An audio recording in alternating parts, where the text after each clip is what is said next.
Hello friends, a very welcome to my YouTube channel. I hope you all are well and good. I hope so. So नमस्ते, मेरा नाम है चंचला चौहान. ये है उसकी स्पेलिंग, क्योंकि हर बार लोग गलत कर देते हैं. ठीक है,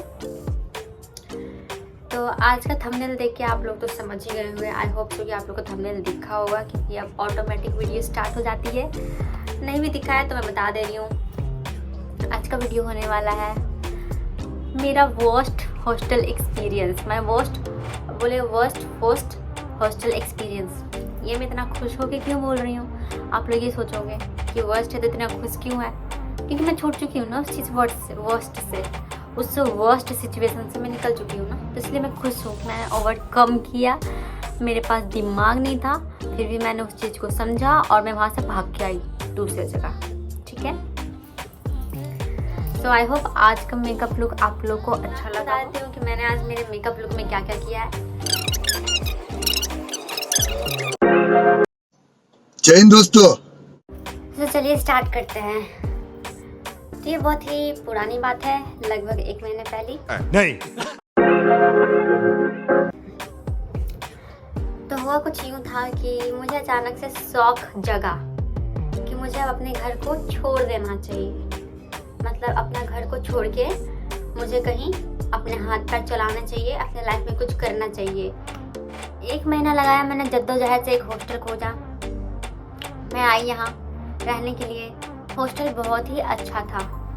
मतलब कि जितना अच्छा मेरा घर नहीं था देखने में, उतना अच्छा वो हॉस्टल था देखने में.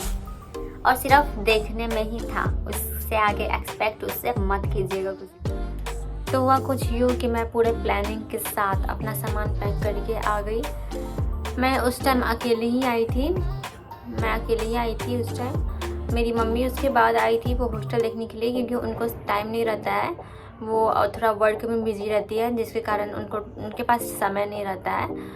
तो उन्होंने क्या बोला कि सबसे पहले तुम जाओ और मैं पीछे से आऊँगी ये चेक करने के लिए कि वो हॉस्टल सेफ़ है कि नहीं, तुम वहाँ पे अच्छे से रह पाओगी कि नहीं. क्योंकि मेरी मम्मी को पता है कि मैं बहुत ही ज़्यादा मूडी टाइप की इंसान हूँ. मुझे हर चीज़ सूट नहीं करता है. मुझे जो अच्छा लगता है मैं उसी चीज़ को एक्सेप्ट कर सकती हूँ, और जो मुझे अच्छा नहीं लगता मैं डायरेक्टली उसको मना कर देती हूँ. चाहे वो इंसान हो, सामान हो, या सिचुएशन हो, या फिर कुछ भी हो, मैं उसको डायरेक्ट मना कर देती हूँ. भले ही ये तो मेरी मम्मी को पता था, इसलिए वो बहुत ही ज़्यादा डर रही थी कि मैं बाहर जाऊँगी तो मैं अच्छे से नहीं रह पाऊँगी. उसने बोला कि जितने भी पैसे खर्च हो बस तू जा अच्छे से खाना पीना खाना, क्योंकि ऑलरेडी मैं देख ही रहा हूँ मैं कितनी ज़्यादा हेल्दी हूँ, कितनी ज़्यादा ही मैं मोटी हूँ. तो इसलिए उन्होंने बोला कि ये खाने पीने का ध्यान रखना, जितना पैसा लगे और पैसे के बारे में मत सोचना, जाके बस खाने पीने पे ध्यान देना और पढ़ाई कंट्रोल. तो जैसे ही मैं उस हॉस्टल में आई, सबसे पहले बात कि मैं जब उस हॉस्टल में गई तो मैंने सबसे पहले कॉल करके उस ऑनर को इन्फॉर्म कर दिया कि मैं आ रही हूँ. तो उन्होंने बोला कि हाँ रूम खाली है, आप आ जाओ, आपको वार्डन रूम दिखा देगी. तो मैं जैसे तैसे पता करके स्टेशन से उतरने के बाद लगभग मैं 2 किलोमीटर के दूरी में, वो स्टेशन से 2 किलोमीटर की दूरी में वो हॉस्टल था. तो मैं 2 सामान लेकर आई थी. मैं उसको ऑटो से मैं ऑटो से वहाँ गई. ऑटो वाला ने भी मुझको बहुत ही ज़्यादा ठग लिया पैसा. और वहाँ पे जाने में सिर्फ 15 रुपया लगता है ऑटो से, लेकिन उस ऑटो वाले ने मुझसे 200 लिए. हाँ, और मैंने दे दिए क्योंकि नहीं पता था, ऐसे भी कुछ पाने के लिए कुछ खोना पड़ता है. मुझे एक्सपीरियंस पाना था तो मैंने पैसे खो दिए. ठीक है, सेक्रीफाइस ज़रूरी होता है हर चीज़ में, भले ही आप समय का जैसे ही मैं आपसे बातें कर रही थी, मेरे फ़ोन के स्क्रीन पे एक नोटिफिकेशन आया कि आपका स्टोरेज बिल्कुल फुल हो गया है, जो कि मेरा आईफोन है और अभी मैंने 1 महीने पहले ही लिया है. तो ठीक है, ये लड़कियां ही कर सकती है 1 महीने में पूरा स्टोरेज फुल. सो मैं जैसे ही आई हॉस्टल अपना सारा सामान लेके, तो उन अंकल ने, वो अंकल लगभग में 49-50 ईयर्स के होंगे वो. उनकी, क्योंकि मैं इसलिए बता पा रही हूँ क्योंकि वो बहुत ही ज़्यादा, मतलब 6 फीट से भी ज़्यादा उनका हाइट था, और उनका सारा बाल और दाढ़ी वगैरह सारा वाइट हो चुका था. तो मैं जैसे ही हॉस्टल के अंदर गई, उन्होंने मुझे ऑफिस में बुलाया, एक रजिस्ट्रेशन फॉर्म फिलअप करवाया, डिटेल्स वगैरह सारे मैंने फिल करके, और वार्डन को उन्होंने बोला कि जाओ तुम इसको रूम दिखला दो। तो मैं अपना सामान नीचे ही छोड़ के मैं रूम देखने के लिए चली गई। जैसे ही मैं लिफ्ट में गई, वार्डन एकदम से चुप थी। वार्डन जो है वो शायद उस टाइम वार्डन भी ज़्यादा बड़ी नहीं थी, वो एक लड़की ही थी। वो दरअसल BA का कोर्स कर रही थी और वो सेकेंड ईयर में थी। तो वो मुझसे कुछ ज़्यादा बड़ी तो थी नहीं, फिर भी दिखने में बहुत बड़ी लग रही थी, और वो यूपी से आई हुई थी। तो वो ना मुझे अपने लिफ्ट में ही ना उसने ना मुझे अपना दुख भरी कहानी सुनाने लगी अचानक से। मतलब स्ट्रेंजर से कोई अपना इतना पर्सनल बात कोई कैसे शेयर कर सकता है। और उसने मुझे क्या बताया, स्टोरी मैं आपको बताती हूँ, और किस वजह से मैंने उस पर दया खाया। एक होता है ना, एक पिघल जाना, वो पिघल के, और उस पर मैंने इतना ज़्यादा उसको मैंने छूट दे दिया कि वो इतना तमाशा मेरे लाइफ में की। लास्ट में मैंने उसको इतना मन ही मन गाली दिया है। वो ले गए मुझे 6th फ्लोर तक का वो हॉस्टल था। तो मेरा जो रूम था वो 5th फ्लोर पे था, मैंने पसंद कर लिया था। उसने सारा रूम वगैरह दिखाया। तो मुझे एक रूम दिखा जिसमें वो डबल बेड था, डबल सीटर था। तो उसमें वाली जो सामने वाली बेड की लड़की थी वो आई भी नहीं थी, और मुझे पता नहीं था, कुछ आइडिया था नहीं कि उसमें जूनियर आने वाली है, सीनियर आने वाली है, छोटी बड़ी कौन आने वाली है। तो जैसे ही मैं अपना सामान दिन भर मैंने शिफ्ट किया, रूम को साफ़ किया, खुद को साफ़ किया, नहा कर फ्रेश होकर जब मैं नीचे जाने लगी, अंकल ने मुझे कॉल करके बोला कि कुछ और फॉर्मेलिटी बच गई है, उसको मैं पूरा कर दूँ। तो मैं जैसे ही लिफ्ट में गई तो एक लड़की मोबाइल चला रही थी, बहुत पतली सुखली सी लड़की थी और फ़ोन चला रही थी। तो मैंने सोचा कि ये कौन है, मतलब अजीब सा वो गेटअप में थी। तो थोड़ा स्ट्रेंस लगता है कि ऐसा कैसे, यहाँ पे तो सारी लोग इतने अच्छे हैं, तो ये कहाँ से आई। और मुझे नहीं पता था कि वो मेरी रूममेट ही है। ये हाँ, उस बहुत शॉकिंग बात है, पर वो मेरी रूममेट ही थी। तो तभी उससे मेरा कोई बात नहीं हुआ, और उसे भी नहीं पता था कि मैं न्यू हूँ, मैं उसकी रूममेट हूँ।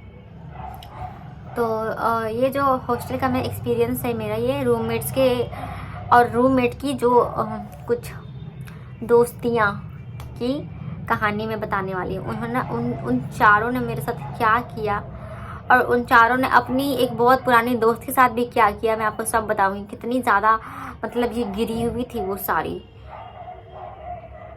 इतनी ज़्यादा माइंड गेमर, और इतनी ज़्यादा मतलब वो आंटी वाला दिमाग कहाँ से वो लोग लेके आई थी, और इतना पढ़ने के लिए आई थी या बस यही सब करने के लिए आई थी। तो क्या हुआ कि मैं गई, मैंने वहाँ पे कुछ बात था, मैं करके आई ऊपर, और मैं दिन भर वेट करी कि अब मेरा रूममेट कहाँ है, कौन है। अंकल ने बोला कि तुम्हारे रूम में एक लड़की शिफ्ट हो चुकी है। तो वो लड़की दिख ही नहीं रही थी। आखिर मेरी रूममेट है तो रूम में ही ना रहेगी भाई, तो पर दिखती नहीं थी, वो थी ही नहीं। उसका बेड भी एकदम खाली था, सामान रखा हुआ था, तो पता चल रहा था कि कोई इंसान यहाँ पे है, पर कौन है ये नहीं पता था। तो बहुत रात हो गया। उस दिन संडे था, और संडे को हमारे हॉस्टल में रात में चिकन बनता है। तो मैं तो बहुत ही ज़्यादा खुश थी कि इतना ज़्यादा ट्रैवल करने के बाद, इतना थकने के बाद मुझे कुछ ढंग का खाने के लिए मिलेगा, और मैं खा के सो जाऊँगी।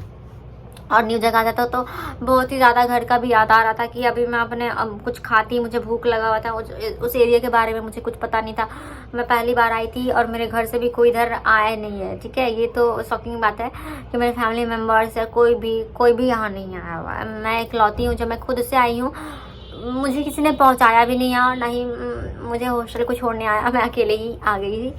तो मैं परेशान नहीं करना चाहती थी किसी को, खुद से ही खुद क्या कर लेना है काम, क्या दूसरों को परेशान करना। तो उसके बाद मैं आई, हो रहा था रात, मैं खाना खा ली। जब मैं सोने गई तो गेट पे नॉक किया किसी ने, हाँ मेरी रूममेट ही नहीं। तो वो आई, तो थोड़ा बहुत बातें हुई कि अच्छा आप, वो ना एक जूनियर थी, 11th क्लास की लड़की थी। इसी साल 2023 में उसने 10th का बोर्ड दिया था, और 11th में एडमिशन लेके वो यहाँ पढ़ने आई थी। तो वो होगी 16 साल की लड़की, 15-16 साल की लड़की होगी। और तो मैं तो सोची कि चलो ठीक है, अब दोस्ती हो जाएगा। मैं पहले से ही सोच के आई थी कि जो भी मेरी रूममेट है उससे बहुत ही अच्छा फ्रेंडशिप कर लेना है, क्योंकि आखिर ओवरऑल दोनों को एक ही रूम में रहना है। तो मैं उससे बात की, उसने मुझसे बात किया। शुरू तो मुझसे इतना मीठा पेश आया जब मैंने उसको बोला कि मैं कभी भी हॉस्टल में नहीं रही हूँ, मेरा ये फर्स्ट हॉस्टल है, फर्स्ट एक्सपीरियंस है। तो इतना मुझसे मीठा उसने बात किया, बहुत ही अच्छे से उसने बात किया, और मेरे लिए सुबह नाश्ता ला के देती थी, मुझे बताती थी कि अब क्या मिलने वाला है, खाने का रूटीन, या फिर इस चीज़ के लिए कहाँ जाना है।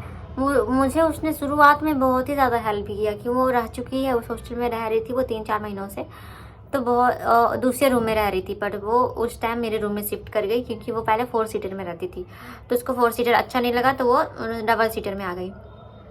तो बात भी अच्छे से होता था, जूनियर थी तो मैं उसको बहुत ज़्यादा हेल्प करती थी कि चलो यार अच्छी है ना, जूनियर मिली है तो मुझ पर ज़्यादा कोई रौब नहीं दिखाएगी, और सीनियर्स का आदत होता है ना कि वो रौब दिखाना ये, पर मेरे पास दिमाग नहीं था ना, बस इसलिए मैं सोच रही कि सीनियर के साथ ही रहो वही फ़ायदेमंद है, जूनियर के साथ रहने का कोई फ़ायदा चीज़ नहीं है, क्योंकि जूनियर्स लोग बहुत ही, टीनेजर्स बहुत ही ज़्यादा अजीब होते हैं, वही जो 14, 16, 15 ईयर्स की जो लड़कियां होती है ना, और जो लड़के वो अपने आप को पता नहीं कोई देश का प्रधानमंत्री समझते हैं शायद, इतना ज़्यादा मतलब कि फुद्दू वाला एटीट्यूड रखते थे सब, वो उसके अंदर भी था फुद्दू वाला एटीट्यूड, जिसका कोई ना हाथ है ना पैर है, अपने आप को कहीं की प्रधानमंत्री समझती थी।